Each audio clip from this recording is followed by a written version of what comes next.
बिस्मिल्लाहिर्रहमानिर्रहीम। अस्सलामुअलैकुम। इल्म की बात चैनल देखने वालों को राव कमर रिजवान नई वीडियो में खुश आमदीद कहता है। दोस्तों, एक ऐसी रात जिसमें इंसानी ज़िंदगी के बारे में बहुत अहम फैसले किए जाएंगे। कौन मरेगा, कौन जिएगा, कौन इस दुनिया में एक नई ज़िंदगी की शुरुआत करेगा और कौन इस दुनिया को छोड़कर इसे अलविदा कहेगा। कौन गरीब से अमीर बन जाएगा और किसकी ज़िंदगी का जवाल शुरू होने वाला है और किन लोगों के नाम मुर्दा लोगों की लिस्ट में लिख दिए जाएंगे।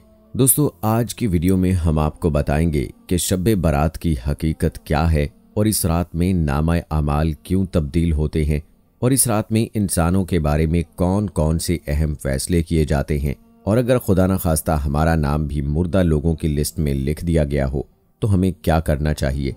इस रात कितने लोगों की मगफिरत की जाती है और इस रात कौन से वो बदबख्त लोग हैं जिनकी मगफिरत नहीं की जाती, और नबी करीम सल्लल्लाहु अलैहि वसल्लम ने इस रात कौन कौन से अमल करने का इरशाद फरमाया और बहसीयत मुसलमान हमें शब बारात को किस तरह गुजारना चाहिए। दोस्तों, इन तमाम तर सवालात के जवाबात कुरान और अहादीस की रोशनी में हम आपको बताएंगे, लिहाजा आप हमारी इस वीडियो को आखिर तक लाजमी देखिएगा। और अगर आपने अभी तक हमारा चैनल इल्म की बात सब्सक्राइब नहीं किया है तो अभी सब्सक्राइब कर लें, साथ में बेल नोटिफिकेशन को ज़रूर ऑन कर लीजिएगा ताकि लेटेस्ट अपलोड होने वाली वीडियोस आप तक बर वक्त पहुंचती रहे। दोस्तों, शबानुल मुअज़्ज़म की 15वीं रात को शब बारात कहा जाता है। शब रात को कहते हैं और बारात के मानी है बरी होना, चूँकि इस रात मुसलमान अल्लाह के हजूर तौबा करके अपने गुनाहों की माफ़ी तलब करते हैं और अल्लाह की बारगाह में अपने गुनाहों को छोड़ने का अहद करते हैं, तो अल्लाह ताला अपनी रहमत के सदके बेशुमार मुसलमानों को जहन्नम से नजात देता है। इसलिए इस रात को शब बारात कहते हैं। हजरत अता बिन यसार रज़ियल्लाहु ताला अन्हु बयान करते हैं कि लैलतुल कदर के बाद शाबान की 15वीं रात सबसे अफजल रात है और इस रात को अल्लाह ताला ने फरिश्तों के लिए ईद का दिन मुकर्रर किया है। जिस तरह अल्लाह तबारक व ताला ने ज़मीन पर रहने वाले मुसलमानों को 2 ईदें अता फरमाई, इसी तरह अल्लाह ताला ने आसमान वालों के लिए भी 2 ईदें मुकर्रर कर रखी हैं, एक शब बारात और दूसरी शब कदर। इंसान चूंकि ये दोनों ईदें दिन में मनाते हैं जबकि फरिश्ते ये दोनों ईदें रात को मनाते हैं। अल्लाह ताला ने इन दोनों रातों को फरिश्तों के लिए ईद इसलिए मुकर्रर किया क्योंकि इंसान रात को सो जाता है जबकि फरिश्ते रात को सोते नहीं हैं। वो हर वक्त अल्लाह ताला की इबादत में मसरूफ़ रहते हैं। शब बारात के मुतल्लिक अल्लाह ताला कुरान पाक में इरशाद फरमाते हैं, कसम है इस रोशन किताब की, बेशक हमने इसे बरकत वाली रात में उतारा, बेशक हम डर सुनाने वाले हैं, इसमें बांट दिया जाता है हर हिकमत वाला काम। इस आयत करीमा की तफसीर में मुफस्सिरीन लिखते हैं कि इस शब से मुराद शब कदर या शब बारात है, और हज़रत अकरमा रज़ियल्लाहु ताला अन्हु और दीगर मुफस्सिरीन बयान करते हैं कि लैलतुल मुबारका से मुराद शब बारात है। दोस्तों, इस रात के अंदर उन तमाम लोगों की फहरिस्त तैयार की जाती है जो इस दुनिया के अंदर जिंदा रहने वाले होंगे और जो इस साल के अंदर मरने वाले हों और जो हज करने वाले होंगे, उन सब के नाम इस फहरिस्त के अंदर लिखे जाते हैं। इस फहरिस्त में दर्ज होने वाले हर हुक्म की तामील में ज़रा बराबर भी कमी नहीं की जाती। हज़रत आयशा रज़ियल्लाहु ताला अन्हा फरमाती हैं कि रसूल अकरम सल्लल्लाहु अलैहि वसल्लम ने इरशाद फरमाया, क्या तुम जानती हो शाबान की 15वीं शब में क्या होता है? तो हज़रत आयशा रज़ियल्लाहु ताला अन्हा ने फरमाया, रसूल अल्लाह सल्लल्लाहु अलैहि वसल्लम आप ही इरशाद फरमा दीजिए। तो नबी करीम सल्लल्लाहु अलैहि वसल्लम ने इरशाद फरमाया कि आइंदा साल में जितने भी पैदा होने वाले होते हैं वो इस रात में लिख दिए जाते हैं, और जितने लोग आइंदा साल में मरने वाले होते हैं वो भी इस रात में लिख दिए जाते हैं, और इस रात में लोगों के साल भर के आमाल उठाए जाते हैं, और इस रात में लोगों का रिज्क मुकर्रर किया जाता है और रिज्क उतारा जाता है। हज़रत अता बिन यसार रज़ियल्लाहु ताला अन्हु फरमाते हैं कि शाबान की 15वीं रात अल्लाह ताला मलकुल मौत को एक फहरिस्त देकर हुक्म फरमाता है कि जिन जिन लोगों के नाम इस फहरिस्त में लिखे हैं उनकी रूहों को आइंदा साल मुकर्ररा वक्त पर कब्ज़ कर लेना। इस रात में लोगों की ज़िंदगी और मौत का फैसला हो चुका होता है, जबकि लोगों के हालात ये होते हैं कि वो अपनी दुनिया में मगन होते हैं। कोई अपना बैंक बैलेंस इकट्ठा करने में लगा होता है, तो कोई अपनी कोठी बंगले वगैरह बनाने में लगा होता है, तो कोई अपनी शादी की तैयारियों में लगा होता है, जबकि वो ये नहीं जानता कि उसका नाम मुर्दा लोगों की लिस्ट में लिखा जा चुका है। हज़रत उस्मान बिन मोहम्मद रज़ियल्लाहु ताला अन्हो से मरवी है कि रसूल अल्लाह सल्लल्लाहु अलैहि वसल्लम ने इरशाद फरमाया कि एक शाबान से दूसरे शाबान तक लोगों की ज़िंदगी मुनक़ता करने का वक्त इस रात में लिखा जाता है।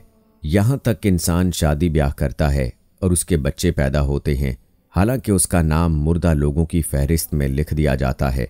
दोस्तों, शब बारात की एक खसूसियत ये भी है कि इस रात में अल्लाह ताला बेशुमार लोगों की बख्शिश फरमाता है।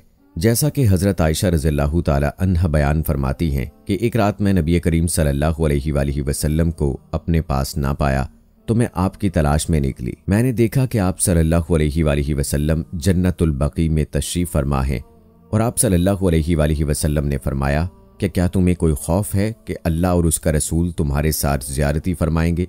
मैंने अर्ज़ किया, या रसूल अल्लाह सल्लल्लाहु अलैहि वसल्लम, मुझे ये ख्याल हुआ कि शायद आप किसी दूसरी अहलिया के पास तशरीफ़ ले गए हैं। तो रसूल पाक सल्लल्लाहु अलैहि वसल्लम ने इरशाद फरमाया, बेशक अल्लाह ताला शाबान की 15वीं शब आसमान दुनिया पर अपनी शान के मुताबिक जलवागर होता है और कबीला बनु कलब की बकरियों के बालों से भी ज़्यादा लोगों की मग़फ़िरत फरमाता है। हज़रत अबू बकर सिद्दीक़ रज़ियल्लाहु ताला अन्हो से रिवायत है कि रसूल अकरम सल्लल्लाहु अलैहि वसल्लम ने इरशाद फरमाया, शाबान की 15वीं शब में अल्लाह ताला आसमान दुनिया पर अपनी शान के मुताबिक जलवागर होता है और इस शब में हर किसी की मग़फ़िरत फरमा देता है, सिवाय उन लोगों के जो शिर्क करने वाले हों और बुग़्ज़ रखने वाले हों।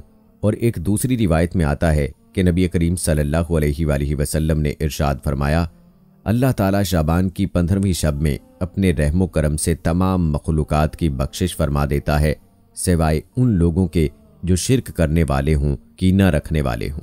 हज़रत अब्दुल्ला बिन अमर बिन आस रज़ियल्लाहु ताला अन्हो से रिवायत है कि नबी करीम सल्लल्लाहु अलैहि वसल्लम ने इरशाद फरमाया कि शाबान की 15वीं शब में अल्लाह ताला अपनी रहमत से 2 शख्स के अलावा सब की बख्शिश फरमा देता है। एक वो शख्स जो कीना रखने वाला हो और दूसरा वो शख्स जो किसी को नाहक कत्ल करने वाला हो। दोस्तों, शब बारात में फरिश्तों को ख़ास अमूर दिए जाते हैं। शब बारात एक ऐसी रात है जिसमें अल्लाह ताला मुसलमानों की मग़फ़िरत फरमा देता है और दुआओं को कबूल करता है। जैसा कि हज़रत उस्मान रज़ियल्लाहु ताला अन्हो रिवायत करते हैं कि रसूल अकरम सल्लल्लाहु अलैहि वसल्लम ने इरशाद फरमाया, जब शाबान की 15वीं शब आती है तो अल्लाह ताला की तरफ से ऐलान होता है कोई मग़फ़िरत तलब करने वाला कि मैं उसकी बख्शिश कर दूं, कोई मुझसे माफ़ी मांगने वाला कि उसे अता करूं। उस वक्त अल्लाह ताला से जो मांगा जाए वो मिलता है, वो सबकी दुआ कबूल फरमाता है, सिवाय बदकार औरत और मुशरिक शख्स के।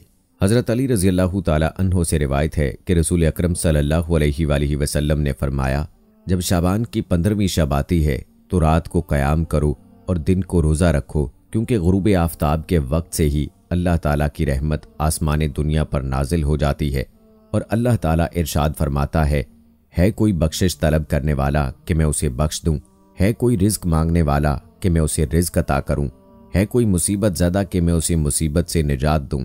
ये ऐलान तरुए फजर तक अल्लाह ताला की तरफ से होता रहता है। दोस्तों, हजूर अकरम सल्लल्लाहु अलैहि वसल्लम ने इरशाद फरमाया कि शाबान मेरा महीना है और रमज़ान अल्लाह ताला का महीना है। रिवायात में आता है कि रसूल अकरम सल्लल्लाहु अलैहि वसल्लम माह रमज़ान के अलावा शाबान में सबसे ज़्यादा रोज़े रखा करते और अल्लाह ताला की इबादत के लिए कमर बस्ता हो जाते। और हजूर सल्लल्लाहु अलैहि वसल्लम शाबान में बहुत ज़्यादा अल्लाह ताला की इबादत किया करते और सहाबा कराम को भी इसकी तलकीन किया करते। लेकिन अफसोस कि आज के दौर में लोग इस मुकद्दस रात को आतिशबाजी की नज़र कर देते हैं। जिस रात में अल्लाह ताला से मग़फ़िरत तलब करनी चाहिए, उस रात को आज के मुसलमान फजूल खर्ची और आतिशबाजी में गुजार देते हैं और अल्लाह ताला को राज़ी करने की बजाय उल्टा उन गुनाहों में मुब्तला होकर अल्लाह ताला की नाफरमानियाँ करने लगते हैं और अल्लाह ताला को नाराज़ कर बैठते हैं। दोस्तों, इस रात में हम सब मुसलमानों को अल्लाह ताला की कसरत से इबादत करनी चाहिए और हमेशा हमेशा के लिए अल्लाह ताला से अपने गुनाहों की बख्शिश तलब करनी चाहिए, क्योंकि हो सकता है कि हमारा नाम भी उन लोगों की फहरिस्त में लिखा जा चुका हो जो इस साल मरने वाले हों। हमें चाहिए कि हम अपने तमाम गुनाहों से तौबा करें और अल्लाह ताला से बख्शिश तलब करें। इस रात को अल्लाह ताला की याद में गुजारना चाहिए और शब बेदारी करनी चाहिए, जैसा कि रसूल अकरम सल्लल्लाहु अलैहि वसल्लम खुद भी इस रात में शब बेदारी किया करते और दूसरों को भी शब बेदारी करने की और अल्लाह ताला की इबादत करने की तलकीन फरमाते। अल्लाह से दुआ है कि कि रसूल पाक सल्लल्लाहु अलैहि वसल्लम के रास्ते पर हम सब को चलने की तौफीक अता फरमाए और हजूर सल्लल्लाहु अलैहि वसल्लम की मोहब्बत के अंदर जीना मरना नसीब फरमाए और इस रात के सदके हमारी और तमाम मुसलमानों की बख्शिश फरमाए। आमीन या रब्बुल आलमीन। दोस्तों, कमेंट बॉक्स में आमीन लिखकर आप भी हमारी इस दुआ का हिस्सा बन जाइए। मिलते हैं अगली वीडियो में, तब तक के लिए अल्लाह हाफिज।